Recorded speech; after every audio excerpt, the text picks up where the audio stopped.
औज़ुबिल्लाहिमिनश्शैतानिर्रजीम बिस्मिल्लाहिर्रहमानिर्रहीम। प्यारे बच्चों, आप तमाम का तहे दिल से इस नए साल 2021 और 22 में मैं इस्तकबाल करती हूँ।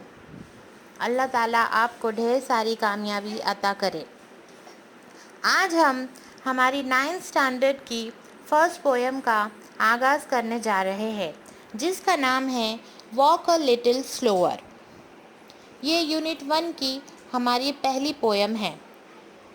तो चलो बच्चों, उम्मीद करती हूँ आप रेडी होंगे और हम अपनी पहली पोएम स्टार्ट करते हैं। सबसे पहले हम देखेंगे स्टांजा फर्स्ट। जिस तरह से हम लेसन्स पढ़ते हैं बच्चों, और लेसन में हम पैराग्राफ और पैसेज देखते हैं, उसी तरह पोएम में ये जो 4 लाइन का आपको शेर दिख रहा है, इसे हम इंग्लिश में स्टांजा कहते हैं।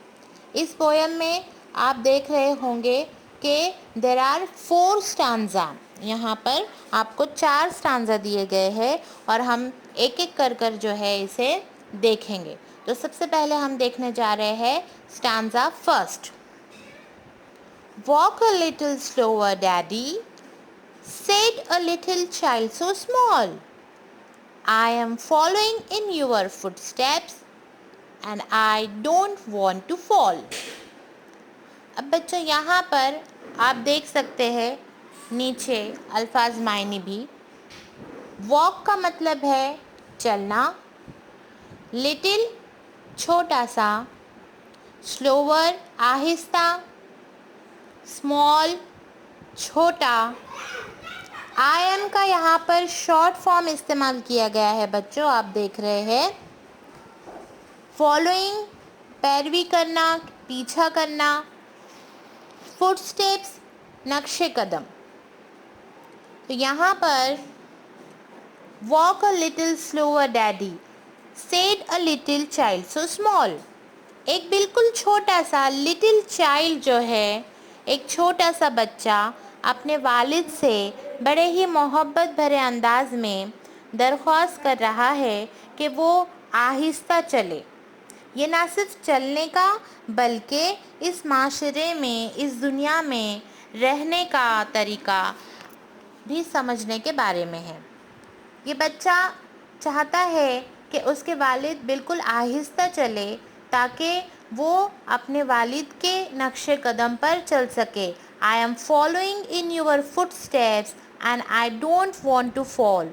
वो प्यारा सा बच्चा भी अपने वालिद के नक्शे कदम पर चलना चाहता है, वो अपने वालिद के साए में चलना चाहता है और वो गिरना नहीं चाहता। वो अपने वालिद के साए में चलते हुए, अपने वालिद के नक्शे कदम पर चलते हुए इस दुनिया में उसे किस तरह से रहना है, इस दुनिया की चीज़ों को उसे किस तरह से समझना है, वो आसानी से सीखना चाहता है और वो गिरना नहीं चाहता। इसलिए अपने वालिद से वो बेहद प्यार और मोहब्बत भरे अंदाज में ये दरख्वास्त कर रहा है कि daddy walk a little slower, walk a little slower, यानी आहिस्ता चलिए, आहिस्ता चलिए।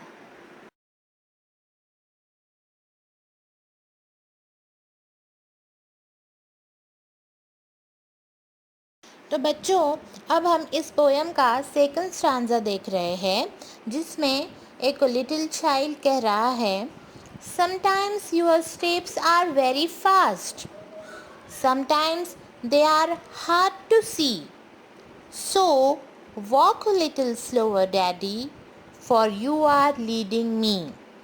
यहाँ पर बच्चों आप अल्फाज मायने देख सकते हैं। समटाइम्स का मतलब है कभी कभी, यूअर यानी तुम्हारा, स्टेप्स यानी कदम, फास्ट यानी तेज़, सी यानी देखना, सो का मतलब होता है इसलिए, और लीड मतलब क़यादत करना। अब इस लाइन में बच्चा कहने की कोशिश कर रहा है कि sometimes your steps are very fast, कभी कभी आपके कदम बहुत ही फास्ट होते हैं, and sometimes they are hard to see, और कभी कभी मैं उन्हें बिल्कुल भी देख नहीं पाता हूँ। यहाँ पर बच्चा क्या कहने की कोशिश कर रहा है कि बच्चा जो है अभी बहुत छोटा है और वो दुनिया के तजुर्बात से बिल्कुल भी वाकिफ़ नहीं है, इसलिए वो अपने वालिद की मदद से ये सब कुछ जानना चाहता है और वो अपने वालिद से दरख्वास्त करता है कि वो आहिस्ता चले, ना सिर्फ आहिस्ता चले बल्कि उसकी मदद भी करे कि उसे इस माशरे में किस तरह से रहना है और चीज़ों को किस तरह से समझना है। क्योंकि उस बच्चे के लिए कभी कभी तो ये बहुत आसान होता है कि वो हर एक चीज़ समझ जाता है, लेकिन कभी कभी उसे बहुत मुश्किलात का सामना भी करना पड़ता है कि वो क्या करे और क्या ना करे। इसलिए वो अपने डैडी से दरख्वास्त कर रहा है कि walk a little slower daddy, for you are leading me. आप बिल्कुल आहिस्ता चलिए क्योंकि मुझे आपके साए में चलना है, मुझे आपकी क़ियादत में चलना है और मुझे आपके नक्श कदम पर चलना है। इसलिए आप जो है आहिस्ता चलिए, आप जो है आहिस्ता चलिए। तो बच्चों अब हम देखने जा रहे हैं थर्ड स्टांजा। इस थर्ड स्टांजा में लिटिल चाइल्ड ये कहना चाह रहा है कि someday when I am all grown up, you are what I want to be, then I will have a little child who will want to follow me। यहाँ पर बच्चों someday का मतलब है किसी दिन, when का मतलब है जब, grown up यानी बड़ा होना, want यानी चाहना ख्वाहिश करना, then का मतलब है तब, who will का यहाँ पर शॉर्ट फॉर्म इस्तेमाल किया है और follow का मतलब है पीछा करना। इस स्टांजा में छोटा जो बच्चा है वो ये कहना चाह रहा है कि someday when I am all grown up, you are what I want to be।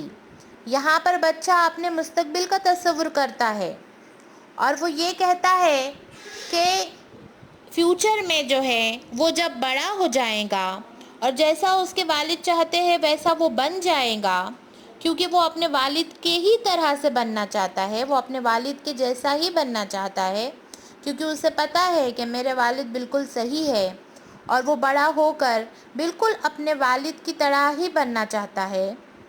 और वो ये भी कह रहा है कि then I will have a little child, और जब मेरा अपना भी छोटा बच्चा होगा तो वो भी जो है मेरे पीछे चल पाएगा, who will want to follow me, और वो भी मुझे फॉलो करना चाहेगा।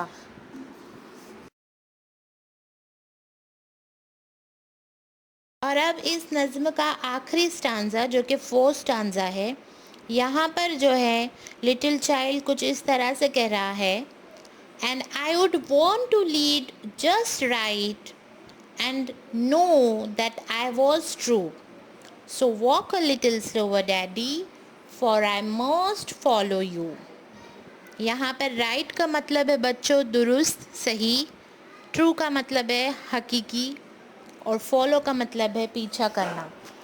इस लाइन में, इस स्टांजा में बच्चा जो है अपने वालिद से ये कह रहा है कि and I would want to lead just right and know that I was right, कि मैं सिर्फ़ और सिर्फ आपको ही फॉलो करना चाहता हूँ, and I know that I was true, और मुझे पता है कि मैं बिल्कुल सही हूँ, क्योंकि मुझे सिर्फ आपके ही नक्श कदम पर चलना है और मुझे पता है कि आप बिल्कुल सही है।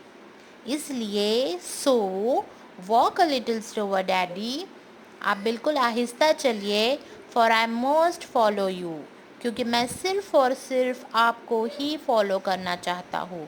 यहाँ पर मस्ट का इस्तेमाल किया गया है, जो कि हम जब कंपलसरी कुछ कंपल्सन दिखाना होता है तब इस्तेमाल करते हैं। वैसे ही यहाँ पर जो है पोएट ने भी इस्तेमाल किया है, for I must follow you. बच्चों यहाँ पर आप देख रहे हैं कि आपको पोएम के बाद एक वर्कशॉप दी गई है जिसमें कुछ क्वेश्चंस और उसके आंसर्स आपको सॉल्व करने हैं। जो यहाँ पर मैंने आपके लिए सॉल्व किए हैं, आपको इसे गौर से सुनना है और समझना है। सबसे पहले तो आप यहाँ पर देख रहे हैं फर्स्ट क्वेश्चन आपको दिया गया है कि loud reading of the poem. आपको ये जो पोएम है वो ज़ोर से पढ़नी है ताकि वो आप अच्छी तरह से समझ सके, जैसे मैंने अभी आपको पढ़कर सुनाई है पोएम। सेकंड क्वेश्चन यहाँ पर है, Put the words given in the bracket in the proper blanks. यहाँ पर आपको fill in the blanks दिए हैं और ब्रैकेट में उसके दो ऑप्शंस दिए हैं. दोनों में से which one is correct, जो भी करेक्ट ऑप्शन होगा वो आपको वहाँ पर लिखना है. For example, first, the is talking to its. यहाँ पर आंसर आप देख रहे हैं नीचे कि द चाइल्ड इज, यहाँ पर कौन किससे बात कर रहा है? The child is talking to its father. यहाँ पर चाइल्ड जो है अपने फादर के साथ बात कर रहा है. सेकेंड जो है, the dash is leading and the dash is following. कौन लीड कर रहा है और कौन किसको फॉलो कर रहा है? तो यहाँ आंसर में आप देख रहे हैं कि the father is leading and the child is following. Father जो है वो लीड कर रहे हैं, क़ियादत कर रहे हैं, and the child is following to his father. और बच्चा जो है अपने फादर को जो है फॉलो कर रहा है. The third sentence is someday the dash will become a dash. Someday the child will become a father. किसी दिन जो है, इन फ्यूचर जो है, ये जो छोटा चाइल्ड है, जो छोटा बच्चा है, वो भी जो है क्या बन जाएगा? फादर बन जाएगा. The fourth one is the dash does not wish to fall while following its.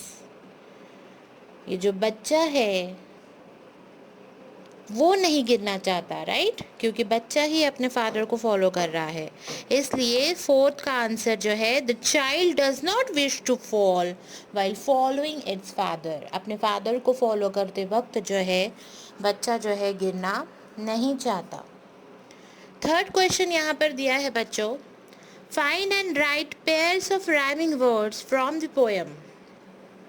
आपको जो है पोएम में से राइमिंग वर्ड्स की पेयर्स ढूंढनी है और वो आपको लिखनी है. अब बच्चों, राइमिंग पेयर्स ये क्या होती है और कहाँ पर होती है? Words that appear at the end of the line. जिसकी आवाज़, जिसके साउंड सेम होते हैं और वो लाइन के आखिर में होते हैं, उन्हें हम राइमिंग वर्ड्स कहते हैं. फॉर एग्जाम्पल, यहाँ पर आंसर है small and fall, see and me, be and me, true and you. ये राइमिंग पेयर्स है जो कि आपके पोएम में से ही यहाँ पर लिखे हैं. बच्चों, ये जो वर्कशॉप है, ये जो एक्सरसाइज है, ये आपको सॉल्व करके यहाँ पर दी गई है. आपको ये बिल्कुल गुड हैंड राइटिंग में अपनी अपनी नोटबुक में नोट डाउन करना है. बच्चों, यहाँ पर फोर्थ क्वेश्चन है, the meaning of the words in the following pairs show that they are related. So, यहाँ आपको related, एक दूसरे से मिलती जुलती, एक दूसरे से जिसका रिश्ता है, एक दूसरे से जो रिलेटेड है, ऐसी जोड़ी, ऐसी पेयर आपको यहाँ पर दी गई है. फॉर एग्जाम्पल, डैडी या तो फादर, वो किससे रिश्ता होता है डैडी और फादर का? चाइल्ड से, राइट. और सेकेंड पेयर आपको इस पोएम में कौन सी दी गई है? Follow and lead. तो इसी तरह से find 5 more pairs of related words. आपको जो है और 5 पेयर्स इसी एग्जाम्पल के ढूंढने हैं. जैसे कि यहाँ पर आप देख रहे हैं टीचर एंड स्टूडेंट, इन दोनों का आपस में रिश्ता होता है, राइट? ये दोनों रिलेटेड होते हैं आपस में. डॉक्टर एंड पेशेंट एक दूसरे से रिलेटेड होते हैं. गिव एंड टेक, देना और लेना. कम एंड गो, आना और जाना. Rules and regulations. Heaven and hell, जन्नत और जहन्नुम. टाइम एंड मनी, वक्त और पैसा. रीड एंड राइट, पढ़ना और लिखना. तो ये सारे जो है रिलेटेड पेयर्स है, रिलेटेड वर्ड पेयर्स है. इसी तरह से आपको भी अगर कोई एग्जाम्पल्स मिलते हैं तो आपको वो भी लिखना है. और ये यहाँ पर जो आपको दिया गया है वो आपकी नोटबुक में नोट डाउन करना है. और इसके अलावा भी अगर आपको एग्जाम्पल्स मिलते हैं तो बहुत अच्छा, वो भी आपको लिखना है. बच्चों यहाँ पर आपको 5th क्वेश्चन दिया गया है. The child in the poem requests his father to walk slower. Poem में जो है बच्चा अपने फादर से दरख्वास्त कर रहा है धीरे चलने की. Here the poet implies that the child wants to understand his father's action better. अभी लफ्ज़ी मायना तो यहाँ पर क्या है कि वो दरख्वास्त कर रहा है कि फ़ादर आप जो है, डैडी आप जो है स्लो चलिए, लेकिन उसके छुपे हुए मीनिंग, उसका जो गहरा मीनिंग है वो क्या है कि बच्चा ये चाहता है, बच्चा ये समझना चाहता है कि उसके फादर के एक्शंस को बच्चा समझना चाहता है कि उसे क्या करना है और क्या नहीं करना चाहता है. The child would like to act the same way but wants the father to be more understanding of the child's need. तो बच्चा क्या चाहता है कि वो भी बिल्कुल अपने फादर की तरह ही बिहेव करे, लेकिन वो और अच्छी तरह से जो है समझना चाहता है. तो आपको भी जो है यहाँ पर पोएम की कुछ लाइंस दिए गई है and what is implied in the following lines, और उसका छुपा हुआ मतलब क्या है वो आपको लिखना है. फॉर एग्जाम्पल फर्स्ट लाइन आपको दी गई है, sometimes your steps are very fast. कभी कभी आपके कदम जो है बहुत फास्ट होते हैं. ये तो इसका लफ्ज़ी मायना हुआ. अब इसमें इम्प्लाइड मीनिंग क्या है, तो वो है the child is so young, so small to understand some of the actions of his father. So he wants to understand those things thoroughly from his father under his guidance. But he cannot go with the speed of his father. So say that your steps are very fast. यहाँ पर जो है बच्चा बहुत छोटा है और वो अपने फादर्स के एक्शंस को समझने की कोशिश कर रहा है और वो ये चाहता है कि वो पूरी तरह से अच्छी तरह से जो है उसके फादर के, उसके वालिद के गाइडेंस में ये समझने की कोशिश करे. लेकिन अगर फादर की स्पीड ज़्यादा होगी तो वो इसे समझ नहीं सकेगा, इसलिए वो जो है अपने फादर से दरख्वास्त कर रहा है कि वो स्लो चले. सेकेंड जो है आप देख रहे हैं, sometimes your steps are hard to see. कभी कभी आपके स्टेप्स जो है, आपके जो कदम हैं वो मैं देख नहीं सकता, मुश्किल हो जाता है देखना. इसके इम्प्लाइड मीनिंग क्या है बच्चों, the father is committing many successful task in his daily life. Some of them are very difficult to understand for a child because the child is unknown to the world's many things. These things look very difficult for the child.